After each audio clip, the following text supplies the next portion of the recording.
Buenos días compañeros y profesor. El día de hoy vamos a recapitular los 3 periodos vistos en este año escolar.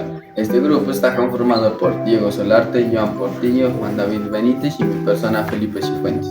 Haremos con el primer periodo. El primer tema que vimos en el primer periodo fue el gobierno escolar. De acuerdo con el Ministerio de Educación, el gobierno escolar es una forma de preparación para la convivencia democrática por medio de la participación de todos los estamentos de la comunidad educativa en la organización y funcionamiento del proyecto educativo institucional PEI. Funciones del gobierno escolar. Una de las funciones es asesorar a la rectoría en la toma de decisiones, adoptar el reglamento o manual de convivencia, participar en el proceso de autoevaluación del colegio, considerar las iniciativas de los miembros de la comunidad educativa que redunden en la práctica de la participación democrática en la vida escolar. El gobierno escolar lo integra el rector, el consejo directivo, el consejo académico, el comité de convivencia escolar, el consejo de padres, el consejo estudiantil y el personero estudiantil. El segundo tema que miramos en el primer periodo fue la democracia. Es la participación y representación que tienen los ciudadanos y ciudadanas en el derecho de elegir y ser elegidos. Existen dos tipos de democracia: democracia participativa y democracia representativa. Democracia participativa es aquella donde los ciudadanos tienen el derecho de elegir y ser elegidos de acuerdo con la Constitución Política de Colombia de 1991. Democracia representativa. Aquí es donde el ciudadano puede ser elegido mediante voto popular de las y los colombianos. El siguiente tema es los principales artículos de la Constitución Política de Colombia. Uno de estos sería el artículo 1, el cual dice: Colombia es un Estado social de derecho organizado en forma de república unitaria, descentralizada, con autonomía de sus entidades territoriales, democrática, participativa y pluralista, fundada en el respeto de la dignidad humana, en el trabajo y la solidaridad de las personas que la integran, en la prevalencia del interés general. Seguimos con el artículo 13. Todas las personas nacen libres e iguales ante la ley, recibirán la misma protección y trato de las autoridades y gozarán de los mismos derechos y libertades y oportunidades sin ninguna discriminación por razón de sexo, raza, origen nacional o familiar, lengua, religión, opinión política o filosófica. Artículo 14. Toda persona tiene derecho al reconocimiento de su personalidad jurídica. Artículo 40. Todo ciudadano tiene derecho a participar en la conformación del ejercicio y control del poder político. Para hacer efectivo este derecho puede elegir y ser elegido, tomar parte en las elecciones, plebiscitos, referendos, consultas populares y otras formas de participación democrática. El siguiente tema es los mecanismos de participación ciudadana. Uno de estos es la revocatoria del mandato. La revocatoria del mandato es un derecho político por medio del cual los ciudadanos dan por terminado el mandato que le han conferido a un gobernador o a un alcalde. No solo quienes eligieron al alcalde o al gobernador pueden participar en la revocatoria del mandato. Derecho de reunión y manifestación pacífica. Toda persona tiene derecho a la libertad de reunión pacífica.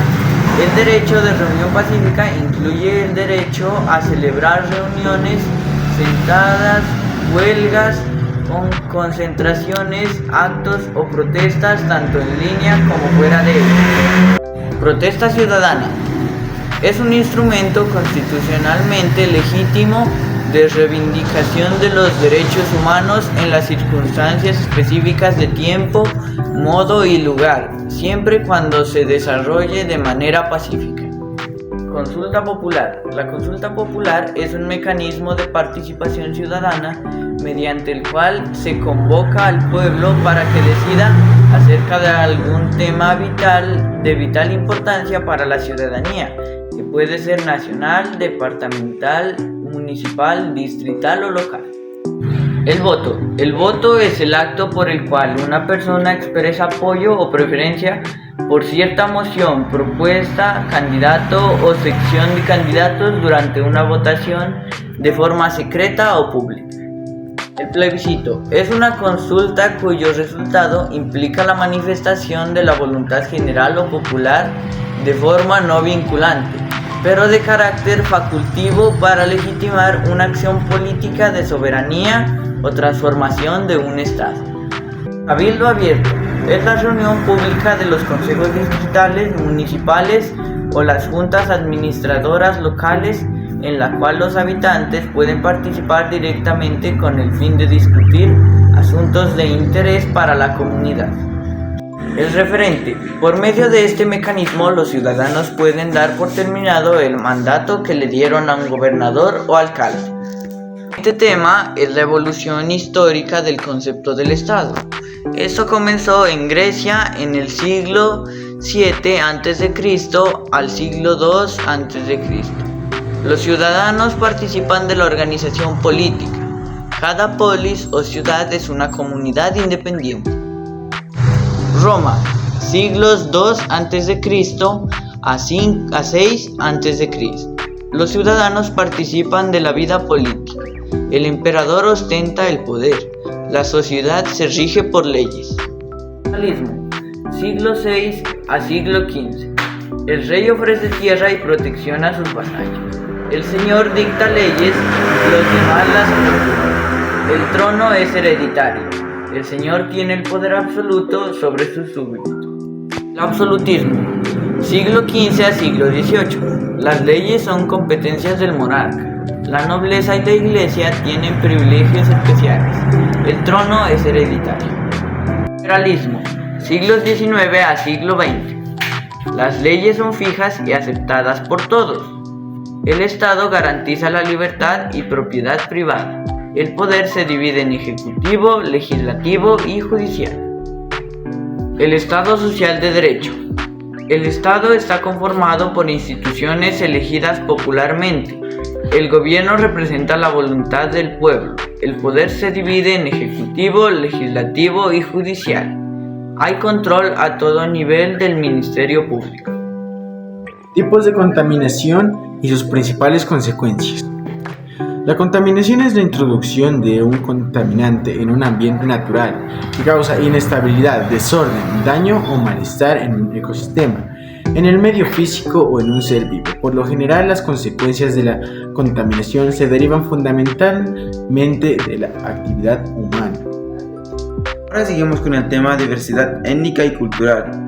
Competencia. Identificó el potencial de diversos legados sociales, políticos, económicos y culturales como fuentes de identidad, promotores del desarrollo y fuentes de cooperación y conflicto. Bueno, seguimos con el tema revolución industrial. No existe una delimitación exacta de la revolución industrial para muchos historiadores. Los cambios hubiesen podido suceder mucho atrás.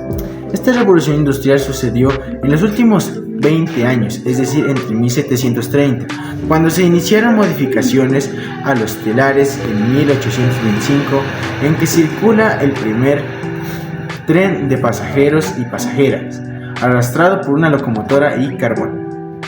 Causas de la revolución industrial. La revolución fue un conjunto de transformaciones sociales, económicas y políticas que se manifestaron en Inglaterra en el siglo XVIII, caracterizada por la sustitución de las actividades artesanales por una producción basada en trabajo en fábricas. Algunas de las causas de la revolución industrial fueron el crecimiento agrícola, crecimiento democrático, la era del vapor, la existencia de mercados y la era de carbón mineral. Brevemente vamos a dar paso al tercer periodo. El primer tema visto en el tercer periodo es la restauración y liberalismo. Bueno, primero que todo vamos a dar una pequeña diferencia entre absolutismo y liberalismo. En el absolutismo da el concepto que es una monarquía de derecho divino. La diferencia entre el liberalismo es que en el liberalismo se da el poder ejecutivo, poder legislativo y poder judicial. Entre estos eligen los ciudadanos, forman parte de una nación soberana. Dado esto, pasamos también a entrar en la diferencia entre el nacionalismo y liberalismo. en el nacionalismo dan a esto a conocer sobre los datos culturales, comunidad nacional y autogobierno. En el liberalismo, sufragio se da a conocer también el sufragio. Dado esto, otro concepto sería la soberanía nacional, otro el sistema representativo, otro las libertades individuales. Todo esto también daré a conocer cómo fue el objetivo de restaurar el absolutismo. Las potencias europeas que derrotaron a Napoleón se reunieron en el Congreso de Viena, 1814 a 1815, con el objetivo de restaurar el absolutismo monárquico y que los reyes volvieran al poder. Rusia, Reino Unido, Rusia y Australia repartieron el imperio napoleónico y se firmó la Santa Alianza en 1815 para ayudar militarmente a los monarcas frente a cualquier sublevación. Sin embargo, a lo largo del siglo XIX hubo levantamientos liberales y nacionalistas que se opusieron a la restauración y acabaron triunfando. Dado esto, también daré una pequeña información sobre el liberalismo. Es un sistema político que se fundamenta en los derechos y libertades individuales. Con el liberalismo se establece un sistema representativo, una constitución, el derecho a voto y a conceptos de soberanía nacional, y el nacionalismo defiende el derecho del pueblo a autogobernarse. Brevemente daré paso al siguiente tema visto: movimientos emancipatorios de las colonias de América. Varios factores fueron determinantes en los movimientos emancipatorios de las colonias americanas, los cuales difundieron principios como igualdad, libertad de la Revolución Francesa. La independencia de los Estados Unidos en 1796 motivó a las demás colonias a luchar por su autodeterminación. Entre las colonias americanas está España, Estados Unidos, Francia, Portugal y Gran Bretaña. Daré paso a la sociedad colonial. La sociedad colonial básicamente es el fruto de la interacción del mundo indígena con el español. Ambas realidades presentaban un panorama social muy complejo al momento de la conquista española. En América, la existencia de innumerables pueblos determinó una importante diversidad cultural expresada en sociedades muy diferentes entre sí. Había desde pueblos con una simple organización tribal hasta grandes imperios en Mesoamérica y Perú. Mientras en los primeros el parentesco era el principal elemento de integración social, los imperios poseían una sofisticada estratificación dentro de un complejo ordenamiento estatal. Era caracterizada por la existencia de tres grandes cuerpos sociales: nobleza, clero y estado llano. La movilidad social era muy escasa. La pertenencia a cada estamento dependía de la pureza de la sangre, es decir, quien nacía en cuna noble moría noble, y quien nacía campesino terminaba en sus días de igual manera. Brevemente daré paso al siguiente tema: el derecho internacional humanitario. El derecho internacional humanitario, DIH, es un conjunto de normas internacionales que, por razones humanitarias, trata de limitar los efectos de los conflictos armados, protegen a las personas que no participan o que ya participan en los combates y limitan los medios y métodos de hacer la guerra. La Corte Penal Internacional, CPI, es un tribunal permanente con competencia encargado de juzgar los crímenes más graves que preocupan a la comunidad internacional. Fue establecido en 2002. Su objetivo es garantizar la justicia. Los procesos se refieren a sistemas de resolución de conflictos y administración de justicia. 1. Participación comunitaria. Esto permitió que todos los miembros participen en el tema de decisiones. 2. Respeto por las tradiciones y valores culturales. Los procesos de justicia respetan y reconocen las costumbres, valores, tradiciones específicas. 3. Enfoque en la reconciliación en lugar de buscar el castigo. Los procesos de justicia se concentran en la reconciliación. 4. Énfasis en la reparación. Se busca reparar el daño causado a las víctimas y comunidades. 5. Enseñanzas y aprendizaje. Los procesos de justicia tradicional como objetivo principal es enseñar lecciones valiosas. Las reglas ONU se refiere a la Organización de las Naciones Unidas. Continuando con el tema del DIH, de esta forma y de acuerdo con diversos autores y el propio Comité Internacional de la Cruz Roja, existen al menos 6 principios que se posicionan como la base del DIH, que son humanidad, distinción, limitación, precaución, necesidad militar y proporcionalidad. El objetivo primordial de los derechos humanos. Entre esto, daré una pequeña diferencia entre derechos humanos y entre derechos internacionales humanitarios. La diferencia es que el objetivo primordial de los derechos humanos está directamente relacionado con el goce de las libertades y garantías individuales del ser humano y con su bienestar y protección en general. Por su parte, en el DIH, el objetivo central del DIH se relaciona con la protección debida a las víctimas en los conflictos armados.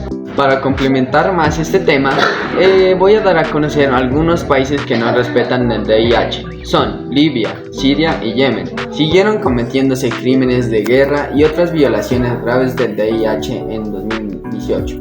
En Irak y Siria, la población civil continuó soportándose un gran sufrimiento a pesar que las actividades armadas disminuyeron. Dado esto, voy a dar a conocer que estos países son parte de la ONU, pero que no dan a respetar los derechos internacionales humanitarios.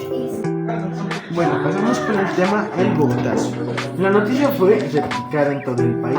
Esta se extendió en variedad de medios como locutores, emisoras clandestinas, liberales y comunistas. Llamaron a la rebelión y anunciaron que en Bogotá se había constituido una junta revolucionaria integrada por liberales de izquierda. En las calles de Bogotá, miles de personas expresaron su dolor y su rabia, emprendiéndola contra los tránsitos, los edificios públicos, las iglesias, los locales comerciales, hoteles y licorerías. Podemos concluir que esta actividad ha sido muy gratificante, ya que hemos podido recapitular todos los periodos y ciclos que hemos pasado en este año escolar. Al mismo tiempo poder reconocer el trabajo que usted ha hecho como profesor. Al mismo tiempo cómo nos enseñó el texto crítico propositivo y el cómo socializar o contextualizar una actividad. Muchas gracias por su atención y que tengan